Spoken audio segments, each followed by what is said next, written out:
and welcome to the review of the Austrian Grand Prix. You get a penalty, you get a penalty, we all get a penalty. Penalties all round. That was the race.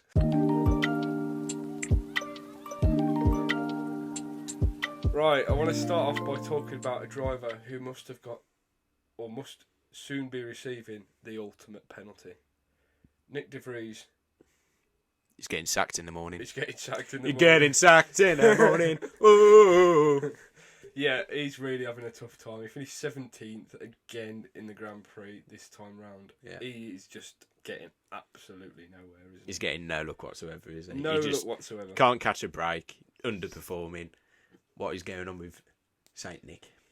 Yeah, I mean, for all the promise, for all the pedigree that he come to F1 with, including his race at Williams in Monza, he's just... I mean, he hasn't had the car, but he hasn't shown it, has he? No, he hasn't outshone. outshone. Tsunoda has picked up at least 1 or 2 points. He's been in and around the points. Yeah. He's been battling with people. And Nick de Vries has just been completely inexistent. Yeah, he just has not been on the same level as Yuki at all, has he? At any point during the season, he hasn't been on the same level, which has been a shame, but it's just really unexpected from him, and it's only going down one way. And it's going to be a dead end. There's a big smiley man in the sidelines waiting for this seat. Daniel Ricciardo looks increasingly more likely after every weekend to get this seat, because Nick de Vries is struggling like nobody's business. Yeah, it's almost like Nick de Vries just shouldn't be letting, just shove Daniel straight into the car. Yeah. His helmet won't be big enough because his smile will be that big, but who cares? Yeah. We want Danny Rick. Oh, yeah. Sorry. That'd be great. We want Danny Rick. There's no other way of putting it. No other way of putting it. So, we finished Saturday's proceedings by having a big hubbub about pushing each other off the track. An hubbub. Hubbub. You had Checo Perez and Verstappen getting a bit naughty with each other. Getting a little bit pushing each feisty. other off the track. Yeah. You know, I thought he was somewhat fair. I mean, Verstappen locked up into turn 3, which, you know, exacerbated the issue. But one thing I want to say is that the Red Bull paid drivers, Yuki Tsunoda, definitely started the Sunday in the same way. He absolutely shot into turn 1, wings going all over the place. Yeah. And that just summed up AlphaTauri's weekend, really. Well, I think he's had a better result than Nick de Vries. And he still had a better result than Nick de Vries, yeah. He didn't, actually. I was going to say, you could send Yuki to the moon and back and he'd still probably have a better result. Yeah, definitely. And it was just a really weird race. You had the penalties which switched everyone back up. But one side that I thought were really unlucky were Williams. Yeah. You know, Albon's got a really fast car. Yeah, he was on fire this weekend. He's on proven fire. himself as a serious contender in Formula 1. You know, we all know Red Bull to have been a little bit hasty with their decisions. Admittedly, they weren't going to win any championships when the likes of Gasly and Albon and Kvyat were in the seat. But they have a habit of that second seat being a bit of a carousel. Yeah. Full credit to Albon. You know, he's had a year out of F1. He's got back in and he's really proven himself as one of the drivers who can really make an impact in Formula 1. Yeah. I think because he hasn't got the pressure on him like he did at Red Bull. Yeah. It's a relaxed atmosphere at Williams. It's just like, okay, we haven't got the best car, but we can at least try and scrape something out of this. And he's just like, okay, I'm going to go and do it. You can tell there's a difference in Alex as well. It's like Red Bull, like on a Saturday after qualifying, you say, oh, well, we'll see about tomorrow. And now it's just like, yeah, this is what we're going to do. There's blah, a blah, confidence, blah. isn't It's there? a confidence boost. He wasn't sure in himself when he was at Red Bull. He's just like, oh, yeah, we'll see what happens. But you can't, any sportsman or sportswoman can't go into like an next session of their sport and go, oh, yeah, we'll see. Yeah, we'll see how it goes. You've got to be confident in yourself. Oh, absolutely, yeah. You've got to be confident, and I think he's finally found that confidence now. And you saw that with Pierre Gasly. Yeah. As soon as he got back to Toro Rosso, as it was at the time, soon to be AlphaTauri, He was flying. he got a podium. And then he got a win. And then he got yeah. another podium at Baku, Yeah. albeit from Lewis Hamilton's magic button. But, Don't remember that. you know, terrible flashbacks for Joe.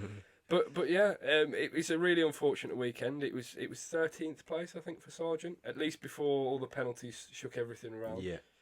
So, even Sargent was up there for a little bit. Yeah, not that bad for him, really. Yeah, I think that might be his best result so far. I think it was, yeah. Still better than Nick DeVries. Yeah, definitely. So, there we have it. We go on to one of the biggest talking points from this weekend. The penalties. Now, I want to raise a question first of all. This is going to be Just very, to play the very, devil's very long. advocate. Is Austria fit for purpose? With the increasing size of Formula 1 cars nowadays, is that track a little bit too small, or do the FIA have to have a little bit more lenience with how they punish penalties at Austria? I don't think they need lenience. Put the sausage curbs back in. Done. Oh, brutal. Joe's after crashes and injuries all over the That's place. that's the only way you're going to solve it. Put sausage curbs there. If you go on it, you're damaging your car. True. I mean, you can argue that the sausage curbs are dangerous. They do launch cars into the air. Definitely. Get the gravel traps straight up to the sausage curb. Yeah.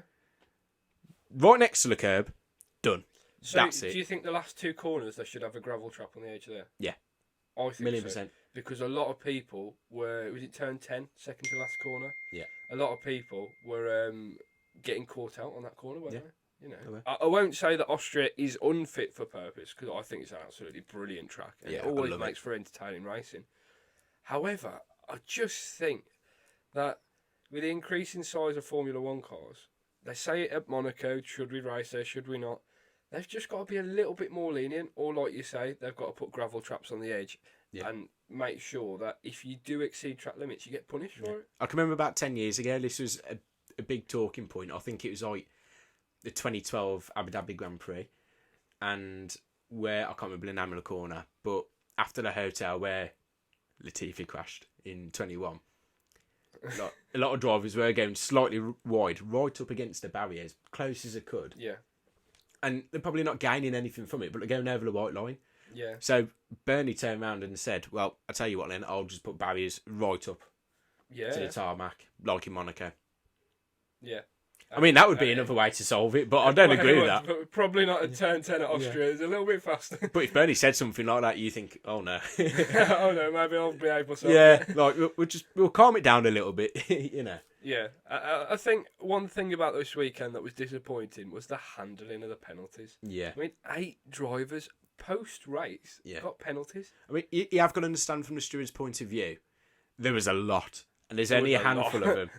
But should they have more stewards? Well, yeah, they should. Yeah. Because at the end of the day, these sort of things should be settled in the race. Yeah. We're fortunate that the podium actually wasn't affected by these penalties.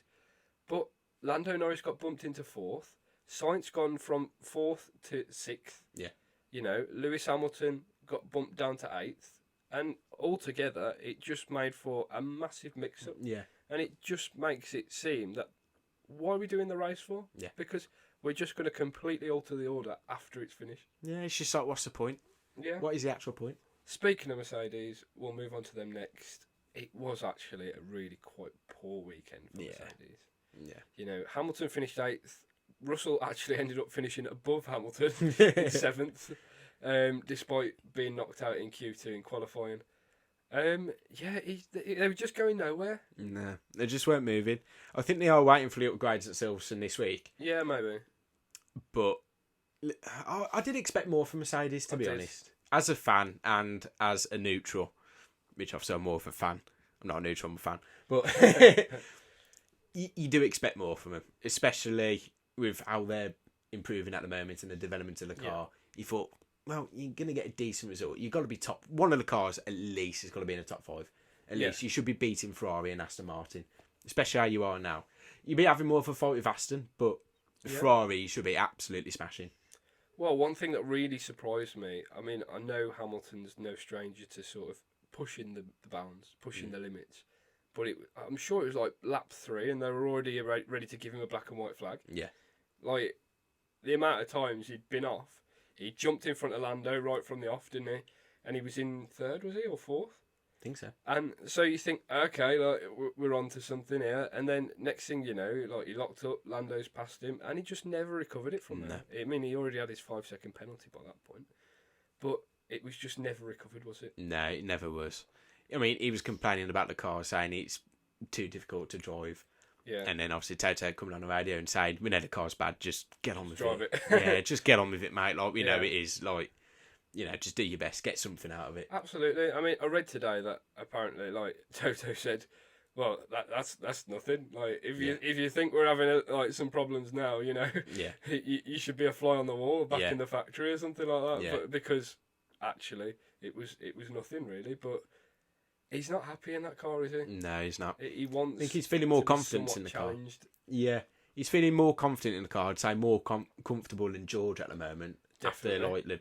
After they've changed it. He's definitely more comfortable, but he's still not 100% happy. And I suppose in a way, you're not, even when drivers say, "Oh, this is a brilliant car, it's lovely to drive," you're still never going to be happy with it because it's never going to be unless it's dead on perfect. Unless you're getting first in it. Yeah, Especially for a serial winner like Lewis Hamilton, like you're not going to be happy. but you listen to Max; he moans about the car constantly during the race, but he's bloody like 30 seconds ahead of the rest. Yeah, you know. Yeah, which we will go on to a bit later on in the video. Yeah, that won't take long. But yeah, the car's never going to be perfect. No, never going to be perfect. Of course, and ultimately they've just got to hope that they can outperform the other teams so that they get a jump on the others. Yeah. So that they find the best compromise, really. Yeah. But I also think it was also a bit of a dull weekend for Aston Martin, really, wasn't it? It was. They didn't really show up much, did they? No. You know, they just sort of went about the business and they just did it. You know, Alonso, as disciplined as ever, he's shown his experience and he's shown his own sort of driving ability and driving discipline. Didn't get any penalties, and he benefited massively from that, didn't he? Yeah. I don't think Stroll did too bad either this weekend. No, when you look into the sprint race as well, you know, he actually weren't that bad. Yeah, he was doing really well, which I was quite pleased about. So I think he was one of the drivers that did benefit from the fact that other drivers had penalties. For example, by the end of proceedings after the race, Ocon got something like 30 seconds worth of penalties for track limits. Ridiculous. He just got absolutely ruined. I mean, when do you get to the point where it's 30 seconds worth of penalties, do you think, should we just disqualify him? Yeah. That's just taking a minute. Because when you think about it, at Austria, 30 seconds is half a lap. Yeah. You know, it is half a lap. Half a lap's worth of advantage. I mean, maybe he wouldn't have actually gained. No, he wouldn't have gained 30 but seconds. He's been penalised by half a lap essentially. Yeah. You know, so it's almost like a DNF. Yeah. Might as well have just said, "Oh, black flag, mate. Sorry, you're out." Like, because I mean, would it have gone even further? Could it have gone 45 seconds, 50, a minute? 10 laps. I mean, like, it makes you wonder, doesn't it? Yeah. And how far are they going to go with it? It makes you wonder how far they go back through the footage. Do they write everything down at the time and say, "Oh, we'll look at it later"? Yeah. I mean, but if you get to 30 seconds, personally, I think after 30 seconds worth of penalties, you go like, "Nah, that's it now." You're taking the mick a bit. You're taking the mick. Come in, shut up. You know? It's not the F1E Championship, what we had through COVID. Where exactly. Minute worth of penalties. Tony Elliott got disqualified. Yeah. I think that was from the Austrian race as well, funnily enough. Race, yeah. He was just like, loads of penalties and he got disqualified. That was funny, that was. So, a quiet weekend for Aston Martin meant for an absolutely phenomenal weekend from McLaren. Yeah, absolutely amazing. Watching the press conferences on the Thursday, it was announced that actually they'd rushed these upgrades and they'd managed to get Lando's car ready, but they hadn't quite put the upgrades on Piastri's. So Piastri was to stay how he was. Yeah, and you could see the difference. You could see the difference. You could really see Lando the difference. was up there from the sprint quali. He was up there for the actual race, and he was right from the front, and he was right challenging, which is really, really positive considering the way they started the season. And considering the lack of competitiveness they've had all season, really. Yeah. It's about time they came alive, to be honest. It is. And perfect timing for, obviously, Silverstone as well. Yeah, you definitely. Know, it's the team's home race. Mm-hmm. You know, you've got Lando, a British driver. Yeah, you've got Oscar, you know. He's part of the Empire. Part of the Empire. You'd want a good race at Silverstone, wouldn't you? Yeah, I mean, absolutely. I think anyone would want a good race at Silverstone, but I think these upgrades have come just in time from McLaren. Yeah, so obviously by the next race at Silverstone, Piastri will have his upgrades as well. So we're expecting a strong showing by both. Hopefully a good double points. If all the teams don't also bring their upgrades and then just leapfrog them back again. But yeah, I thought it was a really, really strong weekend for McLaren. Yeah, and definitely. It was one of those races, like we said earlier on in the season, where you're just like, oh my God, Lando Norris does race in F1. Yeah, he's fine. Around. Where have you been, mate? Yeah, he's back at the front again. It's good to see. I loved it. So, also, another team that absolutely smashed it this weekend, in the grand scheme of things, was Ferrari. Yeah. 800 podiums in Formula 1. That is just... It feels like they got more than that. It does. It feels like, realistically, they should be on the podium every race. Yeah. Just because they're Ferrari. Yeah. But 800 podiums is a massive feat, isn't it? Yeah, that is a lot. Yeah. A lot. A lot. I mean, have I been alive for No, of course I haven't been alive for 800 races. I mean, it has been about 73 years. Yeah. Yeah, when you come to think about it, 1950, 2023. Yeah, I've definitely not been. Yeah. I've not been alive for 800 races. I wish I was, and still this age, but no, I'm not. Definitely. I'm not, unfortunately. But yeah, Ferrari absolutely smashed it. I mean, there was a lot of anticipation before the race that, could Ferrari actually mount a challenge against Red Bull? Yeah. Against one of the Red Bulls, yes. Yeah. Against Verstappen, no. I mean, I think Chuck had a good start to the race. Chuck had a good start to the race, didn't he? You know, he's been a bit fighty with Max, and then we all knew when Max got past him, we thought, well, there we are, then that's it. You know, and it was, unfortunately. And it was amazing because he got straight past him, and then within like a sector, he was like a second in front. Yeah. And you're like, this is surely impossible. He's got NOS. Yeah, he's got NOS. He's got the curves button back. But honestly, it was astonishing, like the pace of that Red Bull. But Ferrari really put up a challenge this weekend. Yeah, 1,000,000%. Which is a really positive sign coming into Silverstone. Yeah. I think this is going to be really exciting now from this point on at the season, you know, midway. Yeah. Before the summer break, a few races before the summer break. You've got Aston Martin, Ferrari, McLaren, Mercedes. And you never know, Alpine could pop in with the odd score here. They could do, yeah. They could pop in. Yeah. Pop in for a cup of tea. Pop in for a cup. Well, British Grand Prix. Oh, well, you know. And obviously under Verstappen, I won't include Perez in that argument, maybe. But under Verstappen, it is so competitive. You've got like 4, maybe even 5 teams really like battling it out for the points. You've got Williams who are having like a little dabble in the points every now and again, and you just think anyone could finish anywhere. Yeah. No one can have a bad day. You know, at least one race a season is a mixed up race, and you're like, oh my god, like as if that's just happened, as if so and so's just won the race. Yeah, I can honestly see that happening again this year. Oh, definitely. I really can. And the thing is, I think you have to look at the new regulations and look at the last 2 seasons, and we can both identify that every single team has got points in both seasons. Yeah. So it's worked. The new regs have worked. It has made F1 more competitive. Yeah.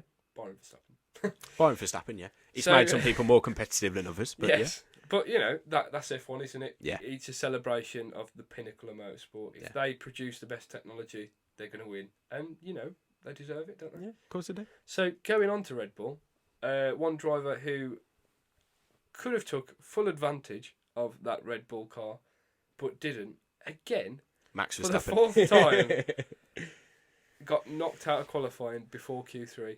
Checo Perez, he qualified 15th. I bet you Daniel's smiling even more now. Daniel's like, I'll get Nick De Vries, and he's seeing the way Perez is performing. He's like, actually, you know what? I might get promotion before I'm even in. So, sport for choice here. Which one do I go for? Ooh, which one? I pick Red Bull, AlphaTauri, championship winning side, 2 points. I'll go Red Bull, yeah. Yeah, why not? Let's go Red Bull. Yeah, so go big or go home. He's got a bit of a pick at the moment. I have to say, Perez did redeem himself. He finished 3rd. He battled through really well. It was a really strong showing, actually. Yeah, it was, yeah. You know, and even though Lando Norris got driver of the day, Perez was a big shout for driver of the day. Yeah, it would either have been Lando or Sergio, wouldn't it? 1,000,000%. So more Lando. Yeah. So realistically speaking, he redeemed himself somewhat, but you have to think it should be a 1-2. Yeah. If he can go from 15th to 3rd, and he can beat all the Mercedes, he can beat one of the Ferraris, one of the Aston Martins, then realistically speaking, he should be qualifying at least in the top 10 every single race. It's the best car by a mile. Yeah. So what's going on? I don't know if he's just lost his head or... Well, you don't know what's going on behind the scenes. You don't know if that pressure's coming on his back. Yeah. And, you know, he's handled it very well, and now it's finally... He has, and you think... Are the words getting in his ears? Come on, you need to perform. If you're not going to do this, we've got Daniel waiting in the wings. Yeah. And I think that is a very big part of this season.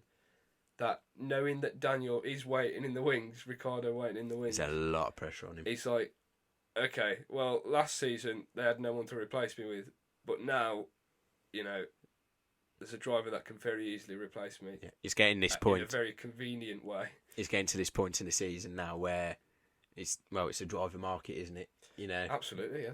It could be soon. It could be within the next 8 weeks, couldn't it? Next couple of months, definitely. summer break. You know, we could finally have that. You know, the first driver casualty. The first driver casualty, which, let's face it, it's going to be Nick de Vries first, isn't it? But either Daniel's going to replace him or Daniel's going to replace Sergio. I mean, which way around is it going to go? Yeah. Do you give Sergio one more chance next year?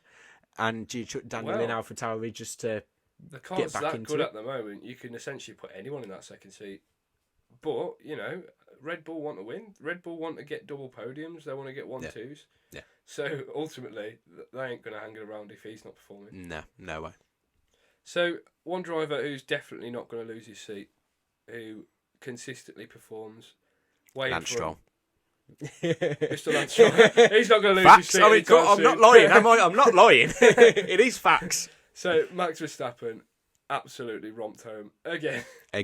You know, I feel like I'm saying this every single episode. Because, you are saying this every single episode. He's doing it every single Grand Prix, in all fairness. Yeah. And he even had the opportunity to pit on the penultimate lap and go, no, honestly, I'll take the risk. I'll still pit. I'll come out 4 seconds in front. And then he finished 5 seconds in front. I mean, with the fastest lap. Don't get me wrong. Everyone have said we just want to see someone else. We don't care who it is. We just want to see someone other than a Red Bull win. I'm in that position at the minute. I'm thinking that. But when he pitted, I was a bit like, you know, I was a bit like, oh, Max, should you be doing that? It's a big risk. Yeah, because I wouldn't say I was on Max's side, you know, when I thought that, but I thought, oh, Max, you're taking one sticky wheel, that's it, and you know, Chuck would have flown past him. Absolutely. And he just would have given him the win. Not like it would really matter overall anyway. Yeah. But at the home Grand Prix as well, the Red Bull ring. Yeah, you know, to have a sticky wheel on me. That would have been embarrassing. Yeah, definitely. You know, I was cringing a little bit. Not cringing, but like wincing. I was like, oh, no, don't do that. Don't do that. But at the same time, I was like, go on, do it. You know. I mean, honestly, Red Bull were as efficient and dominant as they ever are, especially when it comes to pit stops. And that was that. Yeah, that was the story. Was that. So that rounds it up for the Austrian Grand Prix review. Everyone got penalised. Everyone. Even the ones that didn't. Yeah. Verstappen won the race, as usual. Yeah. Nick de Vries is getting sacked in the morning. Yeah. And we're looking forward to a fantastic race next time out at Silverstone. Oh, yeah. Thank you for watching. We've been Yo-Yo F1, and we'll see you next time. Ta-ra a bit.